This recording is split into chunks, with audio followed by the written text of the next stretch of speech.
So ayan, magandang araw po sa inyo mga pre. Magbibigay po tayo ngayon ng, reaksyon, short reaction lang naman po dito sa video ni Daddy Frankie kagabi, kung saan, meron pong hindi pagkakaunawaan yung, itong si Ansing at yung DSWD. Hindi naman po main, 'no? Kung saan po nakatira si Ansing, okay. So ayan po yung pag-uusapan natin ngayon mga pre. Ayan, at, kasi, para sa akin mga pre, ito hindi po, maganda, 'no? Kasi ang, ating gobyerno po, ating Pangulong Bongbong Marcos, mahal niya po yung mga Pilipino. Pero hindi po talaga maiwasan na merong mga nakapalibot sa pangulo na alam mo yung ano, yung, ah, abusado, 'di ba? Meron po talaga 'yan. Oo, at eto po yung pag-uusapan natin ngayon, itong video na ito ni Daddy Frankie kagabi, about DSWD po, 'yan. So, anyway, bago po tayo tuloy-tuloy sa ating, reaksyon, 'yan, kung bago pa lang po dito sa ating YouTube channel, huwag kalimutang mag-like, share, subscribe para naman po ay maging updated po kayo sa bawat uploads po natin. Ayan.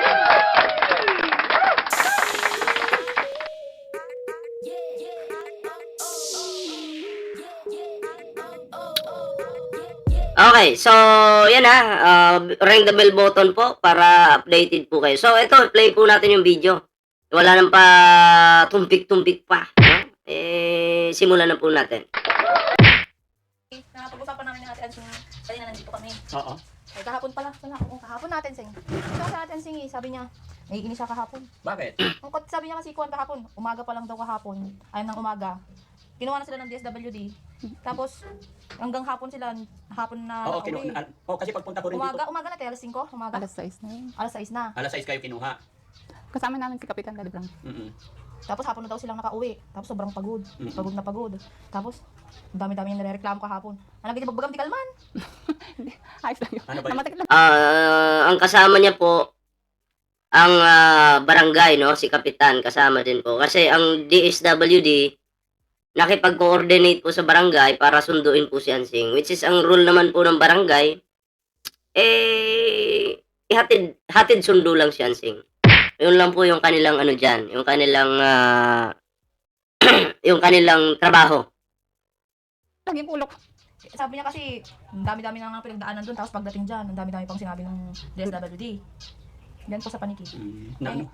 Sabi niya kaya pagod na pagod ako, sakit-sakit ng ulo ko, ang bigat-bigat ng pakiramdam ko. Tapos gano'n yung sasabi nila, ipapahiya nila ako. Sabi niya, napahiya talaga ako doon, sabi niya. Bakit naman? Ayan napahiya daw po si Ansing. Ayan, kasi napanood ko na po yung usapan na to, no. Take note lang po, napahiya siya doon sa kinuha sa kanya yung 10,000 tapos sinabihan siya na akin na yung 10,000 baka ito ayon kay Ansing base sa kanyang kwento, akin na yung 10,000 saka na yung wag na yung motor-motor na yan, parang ganun. So syempre, mapapahiya ka talaga lalo na't sa opisina pa mismo sinabi. At doon sa opisina na yun may mga tao, hindi ko alam kung sino-sino yung nandun, Oo, mapapahiya ka talaga, 'di ba? Yung alam naman po natin yung 10,000 na yun, assistance. Pag sinabing assistance po, diyan na po kukunin yung gamot. Pagkain, pang-ulam para kay Oliver, yun po assistance nga po eh. Bakit kukunin ni DSWD? Wala pong kasalanan yung barangay dito mga pre. May kapalpakan po dito, DSWD po talaga. Okay? Klaro? Yun po yung, hindi po yung main. Okay? Hindi po yung main. So, yun, may pagkakamali po yung DSWD dito. So, tuloy po natin. Ba't naman pinahiya Ate Ansing? Kasi syempre kami po yung nag-recommend kay Daddy Frankie kay Oliver eh. Masakit din po sa amin na gaganyan-ganyanin lang po si Oliver. Okay? Kasi hindi naman para kay Ansing yung pera eh. Para kay Oliver po yun. At syempre, nasa pangangalaga naman kasi ni Ansing yan. 'Di ba? Si Oliver siya yung nagpapakain, painom ng gamot. Oh. So yun po yun po yung sa akin. Paano, parang yung 10,000 na tulong ng DSWD niya sa kapatid ko, parang Mm. tingin nila, gagastusin ko, Daddy Frankie. Sa totoo lang ako naawa kay Ansing sa part na to. No? Kasi porket maganyan lang si Ansing, kukunin mo na yung 10,000. Ako, sabi ko nga, binigay dun yan sa, sa ban lugar si Ansing nagpunta. O basta sa, may pinuntahan silang lugar, binigay ng DSWD doon, pinicturan si Oliver. Diba? Nakakatunayan, nakuha na yung 10,000 at may hawak pang sobre ba? Sobre ba yun? And then, pagdating dito sa, sa area nila, yung DSWD naman dito, pinapasok daw si Ansing sa opisina, and then, kinuha yung 10,000 with pahiya pa. Diba? Imbis maawa po tayo sa mga,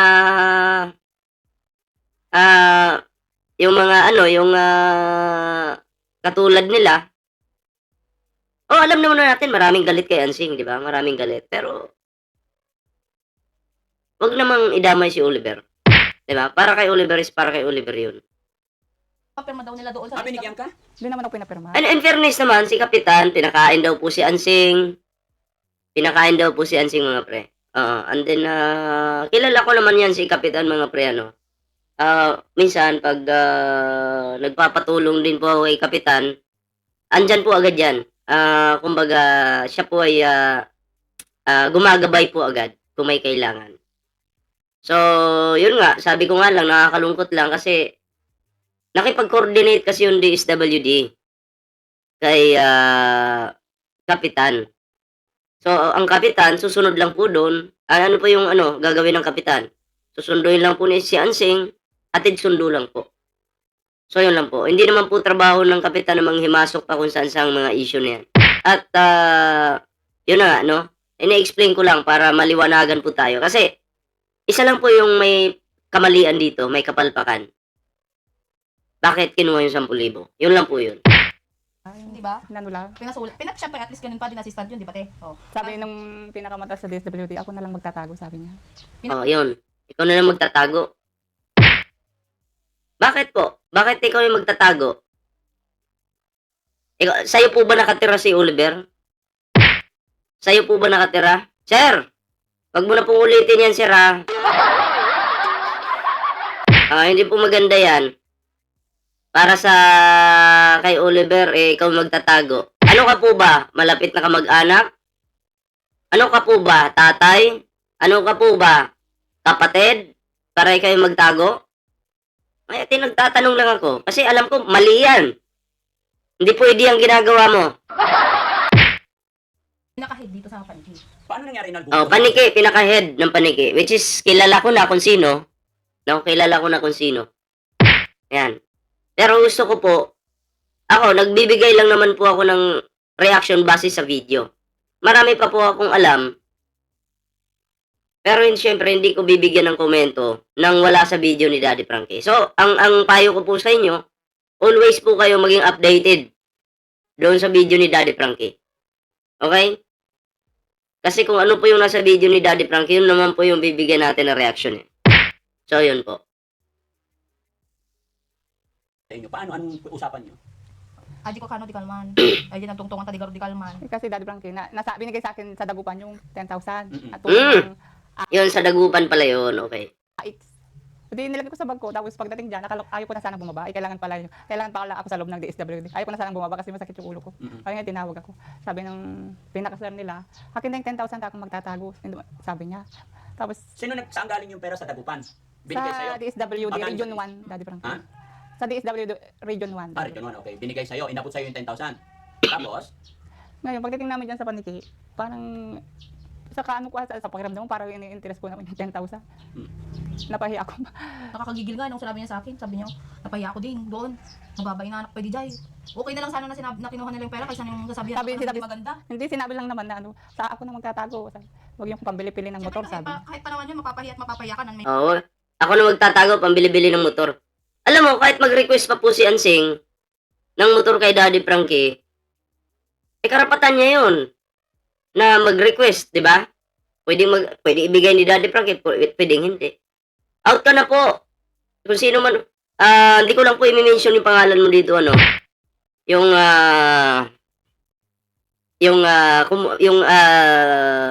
taong yun, nakakalbo, no?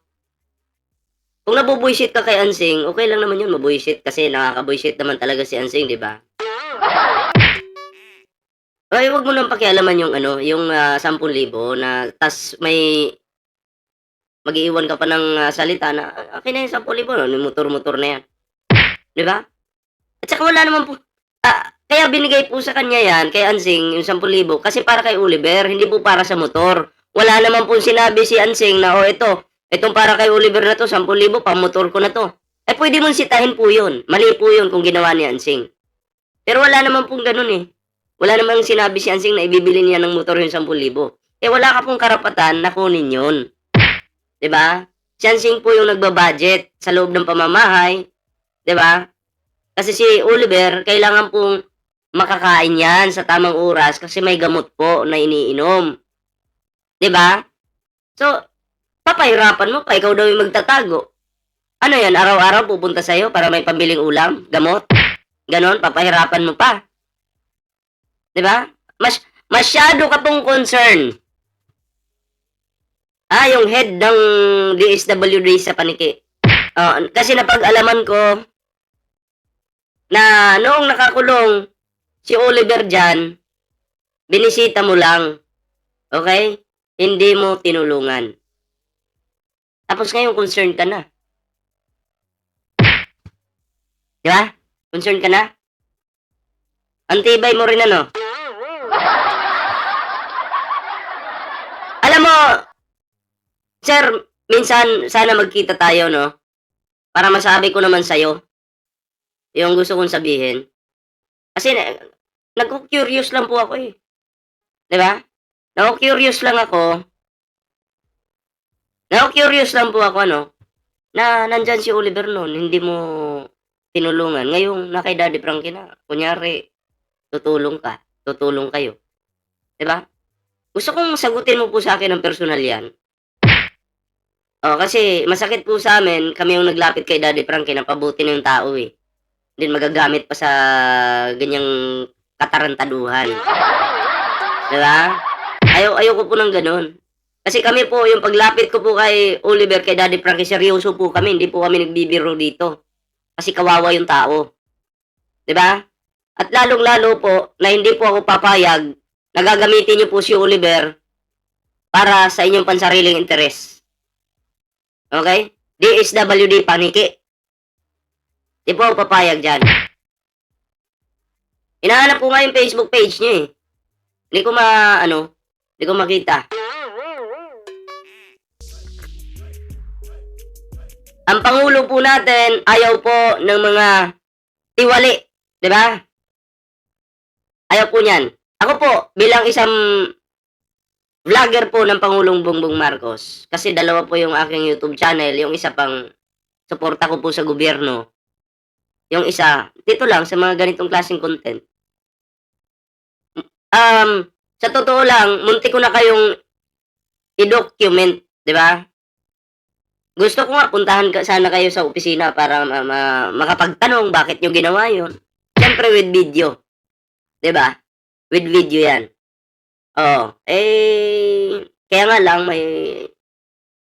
si Daddy Frankie kasi, sabi ko, doon po tayo, maki-update kay Daddy Frankie. Ayoko namang pangunahan eh. Ayoko po ng ganun. Pero, dahil po sa gigil ko, munti ko nang magawa.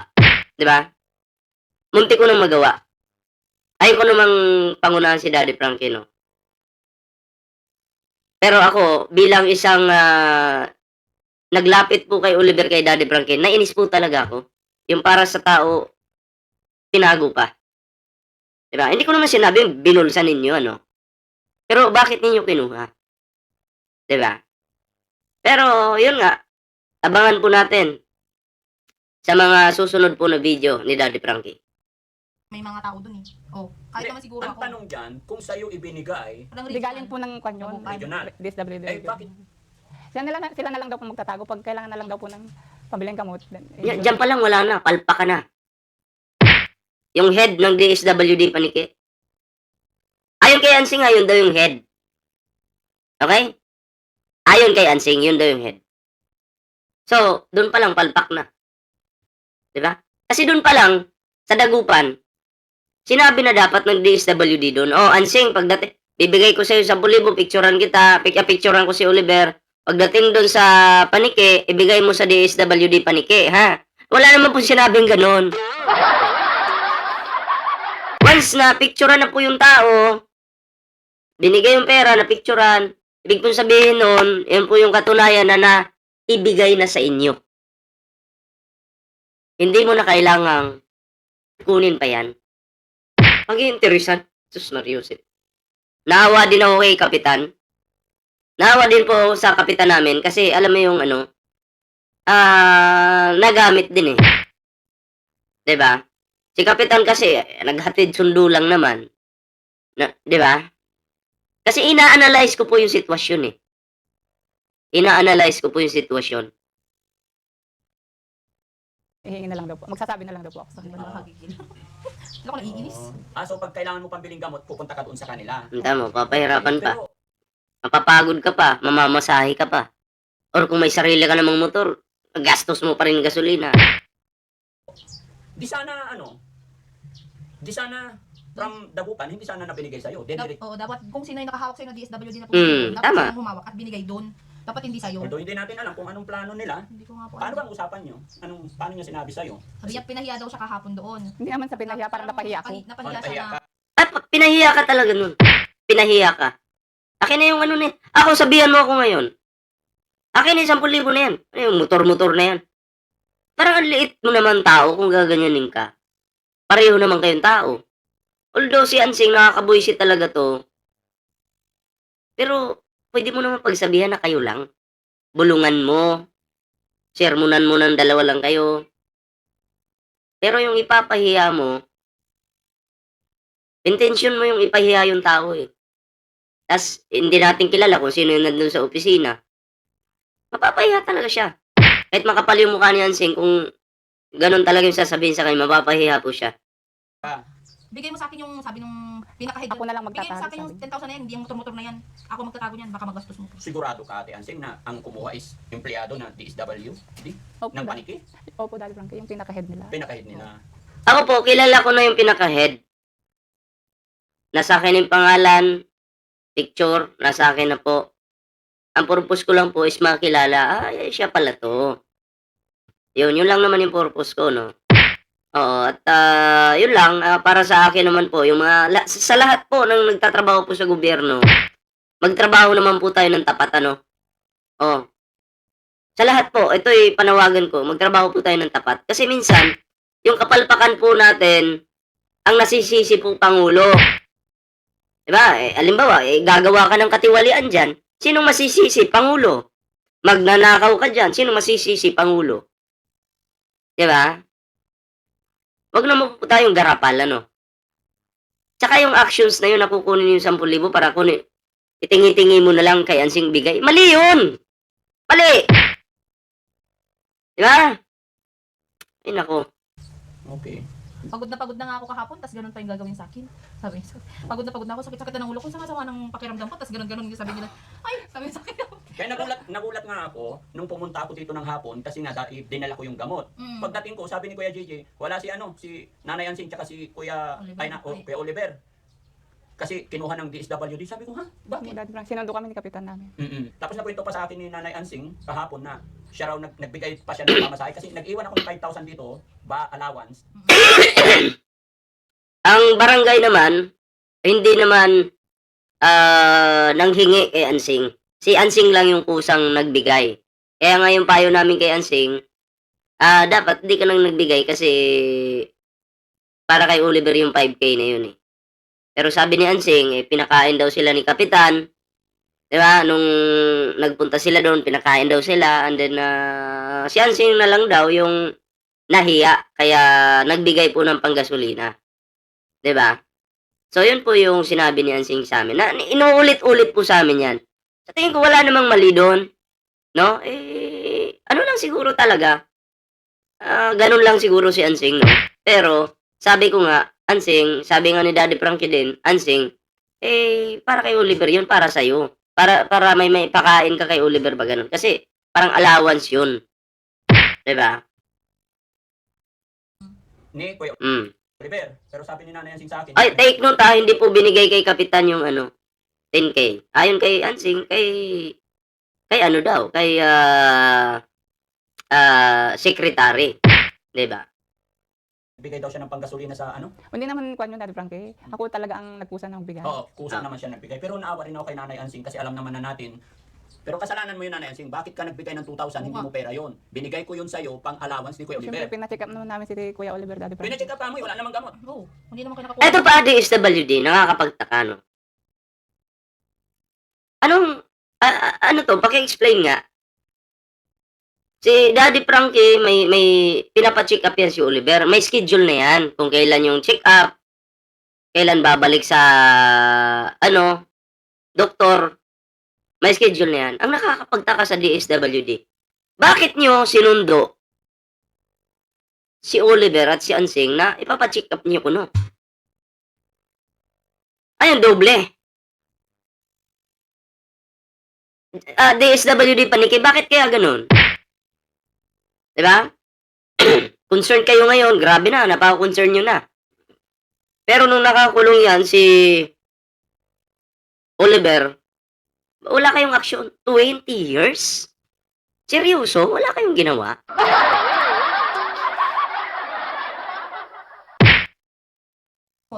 Diba? Galing kami ng hospital. Kasi, Although ang lilinawin lang natin dito, syempre, Nanay Ansing, kung sinasabi mong pumirma ka doon sa Region 1, sa perang 10,000, tapos ngayon, pagdating dito, piniki lang po, hindi na, pinagtabmark si Kuya ko, Daddy Frankie. pinagtanmark si kuya mo. Tapos pinicturan na may hawak na 10,000, nakasobre. Oh, yun. Pinicturan na nakahawak, Ng sobre. Katunayan na, sabihin, sa'yo katunayan, yun talaga yun. katunayan na na-receive niya. katunayan na na-receive nyo.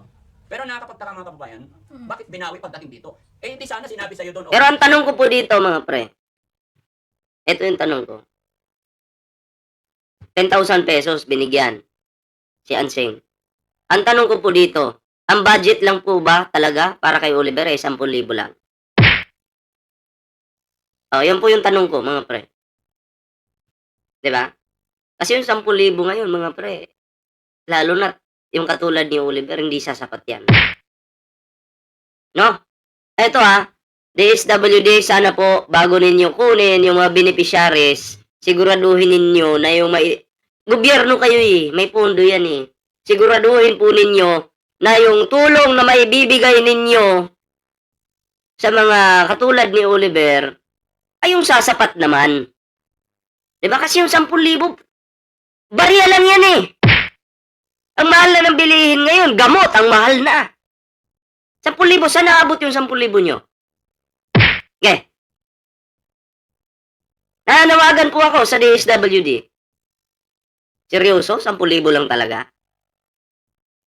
Ako, hindi ako kumbinsido sa 10,000 lang. Tapos pagdating pa sa DSWD paniki, itatago pa ko na yung pera. Wait lang, may tumatawag lang.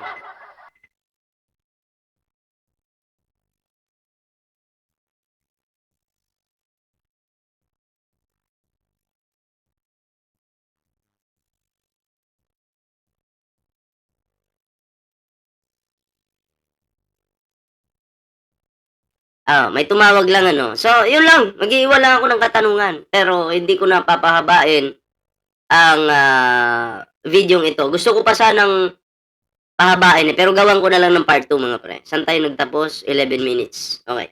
Gawan ko na lang po ito ng part 2. Abangan nyo po, no? So, hindi ko na papatagalin to. So, yun mga pre.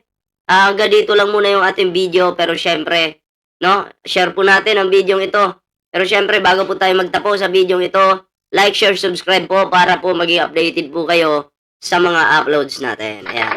And then, yun na nga, no, may TikTok, Facebook po tayo dyan. So, hanggang dito lang po muna. Ingat po kayo at magandang araw po sa inyo. Importante lang po, may tumawag lang sa akin at pupuntahan ko lang. Ayan. Yung mga kaibigan natin dyan, syempre. So, hanggang, ingat po. Magandang araw po. Magandang araw. Ayan.